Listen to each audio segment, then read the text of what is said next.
Donc maintenant, on va faire les passants. Donc moi, j'ai deux couleurs, hein, parce que j'ai deux côtés de couleurs. Mais normalement, vous n'avez qu'une bande de passants. Donc on va surjeter, je vais venir surjeter un côté de ma bande de passants. Donc voilà, j'ai surjeté un côté de ma bande de passants. Donc maintenant, je vais venir repasser, je vais aller repasser mon passant, ma bande. Donc là, je vais venir repasser sur 1 cm et après sur 1 cm pour le fermer. Donc voilà, je suis venue repasser ma bande. Voilà, j'ai plié 1 cm à l'intérieur, je viens replier dessus et on repasse. Donc voilà, c'est repassé dessus. Donc là, on vient piquer à 1 mm de chaque côté, à peu près, ou 2 mm de chaque côté en fonction de la largeur de son passant. On peut les faire plus larges. Et si vous avez une double aiguille, moi je peux pas avec mon industriel, je peux pas mettre 2 aiguilles, mais si vous avez une aiguille double aiguille, vous pouvez la prendre et piquer directement dessus, ou utiliser si vous avez une recouvreuse, il y a des pieds spéciales recouvreuse pour faire des bandes comme ça, donc pour faire directement le surjet et les piqûres. Donc profitez-en si vous avez une recouvreuse. Moi je mets mes deux doigts et je bouge plus mes mains pour que ce soit fixé entre mes deux doigts. Et je m'en sers, c'est comme un guide, donc je tiens et normalement ça glisse.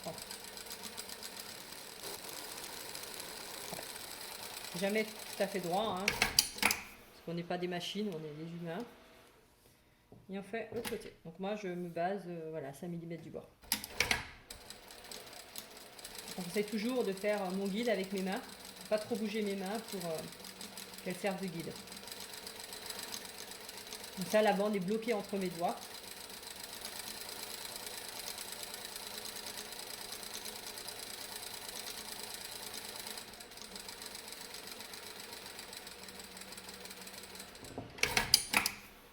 Autrement, pour faire guide, vous pouvez prendre une paille, un morceau de paille que vous prenez, un morceau de paille. Vous venez voilà, couper. Et on va venir, donc on peut passer son passant dedans, sa bande de passant.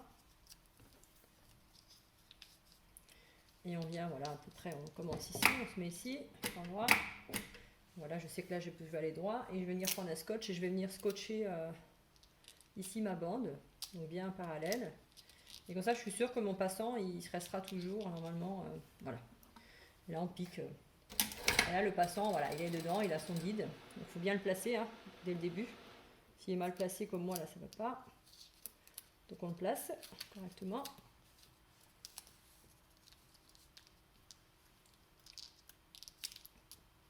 Voilà. Et normalement, le passant, il suit le guide. Comme ça, vous êtes sûr d'avoir toujours la piqûre au même endroit.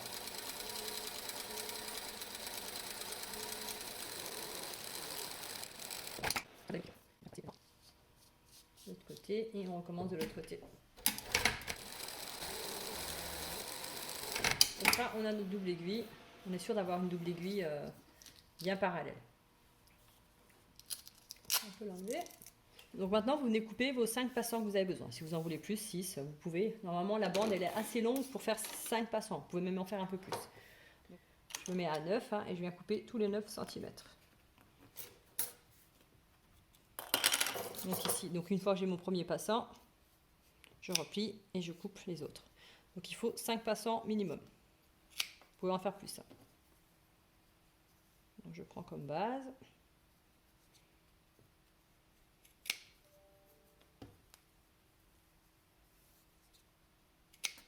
Donc j'en ai déjà 4.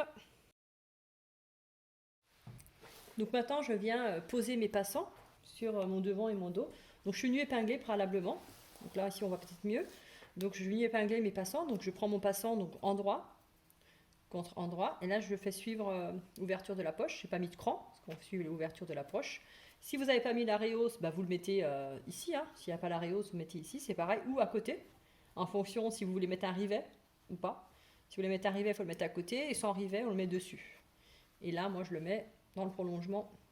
Donc, endroit contre endroit dans le prolongement. Donc, j'épingle dans ce sens pour que le passant soit... Si j'épingle comme ça, le passant peut bouger.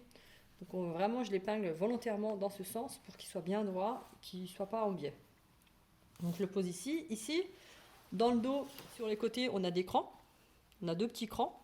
Donc, on respecte l'écran. Si on n'a pas fait l'écran, bah, on peut venir le poser il finit ici à 3 cm du bord à peu près. Donc si vous posez les passants avant l'étape d'assemblage, bah, ce sera à 4 cm du bord. Donc là, et sur le milieu dos aussi, on vient le poser sur le milieu dos. Donc on suit, on ne met pas ici, on ne met pas au milieu. Moi je suis, mais sur piqûre. Hein. Voilà. Donc pareil, hein, je viens épingler pour que ce soit bien droit. Et l'autre côté. Donc là, on vient assembler. Donc j'ouvre ma braguette, ce sera plus simple. Donc maintenant, je viens pré-piquer mes passants.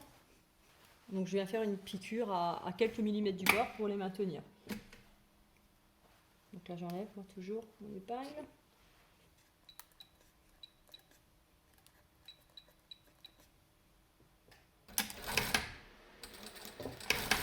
Voilà, comme ça ils sont maintenus pour la suite. Donc je les fais toutes, tous un par un.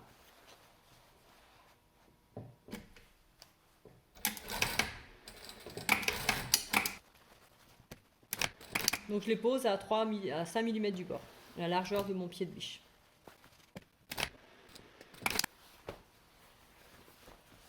Et le 5e. Donc là j'ai mes passants qui sont posés, bon, ils sont prêts. Donc maintenant on va s'attaquer à la ceinture et à l'ourlet. Et le pantalon est terminé.